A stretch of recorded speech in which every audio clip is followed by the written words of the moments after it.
Hello दोस्तों, कैसे हैं आप लोग? आई होप अच्छे होइएगा। बहुत दिनों के बाद इन रंगमंचों पे देखने को हम मिल रहे होंगे आपको, क्योंकि बहुत दिनों के बाद ही, काफ़ी समय के बाद इन रूम की नए रंग रूप दिखाई पड़ रहा है आपको। पाछे कुछ मोटिवेशन कोटेशन होगा, कुछ किताबें हैं, हमारी सिलेबस की इतर कुछ किताबें हैं, तो कुछ सिलेबस का किताबें हैं। सबको कुछ कुछ पढ़ना पड़ता है, जीवन है। एक स्टूडेंट का जीवन होता है जो पढ़ाई से ही रिलेटेड चीज़ें होती हैं। दोस्तों, बताते कि कुछ जीवन की अनेक कहानियाँ होती हैं, अनेक पड़ाव आती है, सबको सहना पड़ता है।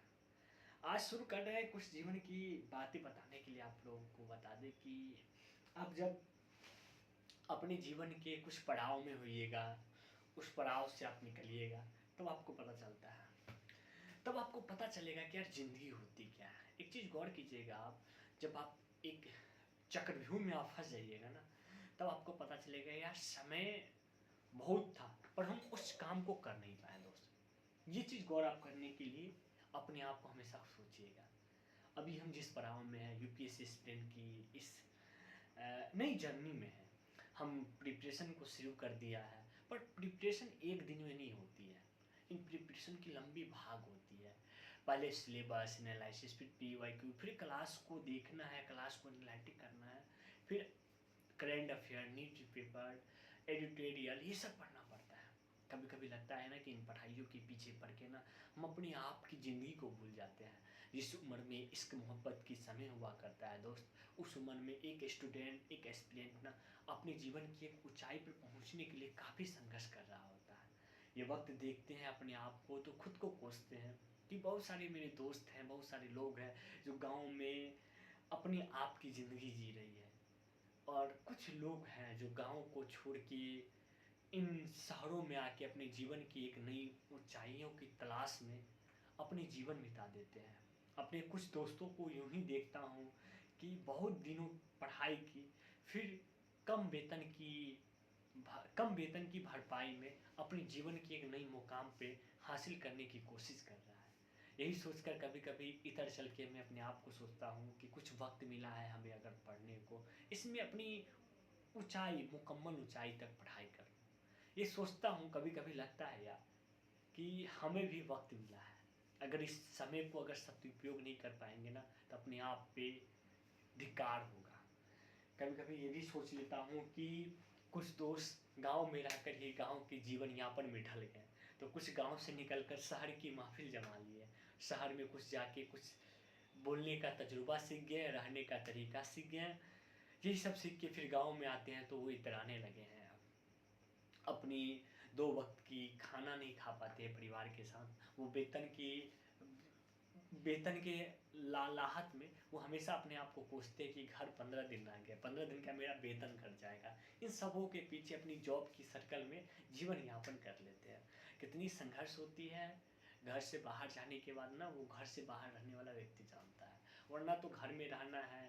कहते हैं ना कि एक कहावत भी कहा जाता है कि घर की सुख सुविधाओं में आप राम तो बन सकते हैं, पर श्री राम बनने के लिए आपको घर की सुख सुविधाओं को त्यागना पड़ेगा, आपको वनवास काटना पड़ेगा दोस्त। तो वनवास सबको काटना पड़ता है, अगर जिसे जीवन में कुछ पाने हैं उसको तो वनवास में रहना पड़ेगा ना। सबकी अहमियत अपने अपने जगह होती है, हर चीज़ की अहमियत होती है। एक समय था जब कुंभ में नहाने वाला व्यक्ति को जगह की अहमियत पता चला, और उस जगह की कम अहमियत पड़ गई है। इसलिए समय सबसे बड़ा बलवान होता है। समय का पहिया कहा भी जाता है कि इन समय का पहिया ना, समय रहते अगर आप कुछ ना कर पाए ना तो अफसोस ही रह जाती है कि यार काश कर लिए होते। समय रहते नहीं सीखिएगा तो बहुत अफसोस आती है। हम भी अपने जीवन को एक नई ऊंचाई देने में लगे हुए हैं, मेहनत करते हैं, संघर्ष करते हैं। सोचता हूँ कि कभी कभी यार हमारे जीवन की भी एक नई शुरुआत हो के कभी किस मुकाम में जाके अपने आप को अस्थिर करूँगा कि अब सब्र कर ले यार, अब हो गया। अब कुछ समाज के लिए भी करना है, कुछ अपने जीवन को अस्थायी बनाना है। पर ये ऐसा वक्त कब आएगा पता नहीं। मेहनत की एक उस दिन भी मेरी भी किस्मत चमकेगी जिस किसी पीडीएफ की साइड में मेरा भी नाम होगा। शायद किस्मत की भी कुछ लीला होती है।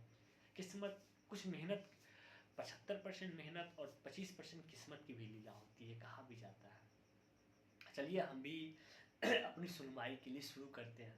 पढ़ाई लिखाई तो करना बहुत ज़रूरी होती है दोस्त। कहा भी जाता है कि अगर पढ़ोगे लिखोगे नहीं तो क्या करोगे। खेल कूद में जो लोग आगे जाते हैं उससे भी अच्छी वसीयत मिलती है। पर हमारे जिस जहाँ से, जिस पृष्ठभूमि से, जिस गांव से, जिस कस्बों से, जिन मोहल्लों से हम लोग आते हैं, वहाँ पे खेल की इतनी ज़्यादा प्रवृत्ति नहीं दी गई है। वहाँ पे खेल की इतनी प्रचलन नहीं है। वहाँ के लोगों को खेल में कुछ रुचियाँ जगी है, पर खेल के लिए इतना प्रतिबंध नहीं है, उतनी जगह नहीं है, उतनी उसे उस जगह से ऊपर की ऊंचाई तक पहुंचाने के लिए उस ओहदा के लोग नहीं हैं जो उसे और दूरी तक ले जा सके। इसलिए इंसान खेल कूद में नहीं जाना चाहता। लोग इसीलिए अपने बच्चे को एक पढ़े लिखे और समझदार व्यक्ति बनाना चाहते हैं। पर इस समझदारी के पीछे ना लोग जब समझदार बन जाते हैं, जब पैसे का जब अपने ओहदा पे, अपने पैर पे खड़े हो जाते हैं, तब उन माँ बाप को भी भूलने लगते हैं बच्चे।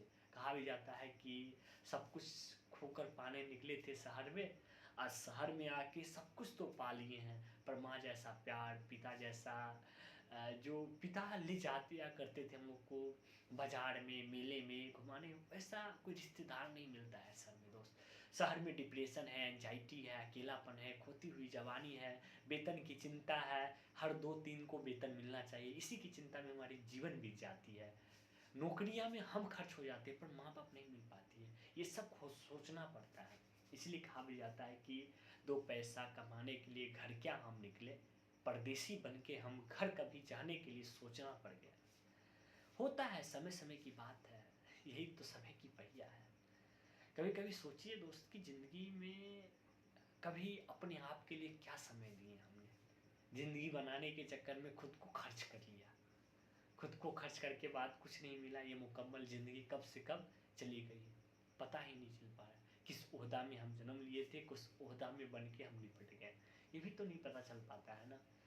पर क्या कीजिएगा, सबके साथ यही लीला अपनाया जाता है। आज हम भी सोच रहे थे कि कुछ करें, पर बहुत दिनों के बाद फ्रेश नहीं, माने कि समय भी नहीं मिल पाता ना। काफ़ी ज़्यादा व्यस्तम ज़िंदगी चल रही है अभी, पता नहीं कब इस ज़िंदगी से भी करंट अफेयर, क्लास, न्यूज़पेपर, ये अप टू डेट, इकोनॉमिक्स पढ़ना है, हिस्ट्री पढ़ना है, साइंस और टेक पढ़ना है, ये सब पढ़ाई के भीतर में ना खुद की ज़िंदगी में इतनी व्यस्तम हो गई ना कि ना दोस्त से बात करना, ना परिवार से। कभी कभी लगता है यार मम्मी पापा से बात के भी बहुत समय हो गया। लगता है ज़िंदगी है, सब कुछ सहना पड़ता है दोस्त। इसलिए कहा गया है ना कि कुछ चीज़ को त्यागना पड़ेगा आपको। अगर आप त्याग नहीं सकते ना तो पाने के लिए आप इच्छुक नहीं है। तो चलिए इस वीडियो को यहीं पे अंत करते हैं। तब तक के लिए अपना ख्याल रखिएगा, बड़ों का आदर कीजिए, छोटों को प्यार दीजिए और अपना विचार इस प्रकार व्यक्तित कीजिए कि आपके साथ महिलाएं सुरक्षित और सम्मानित महसूस करें दोस्तों। तब तक के लिए गुड बाय।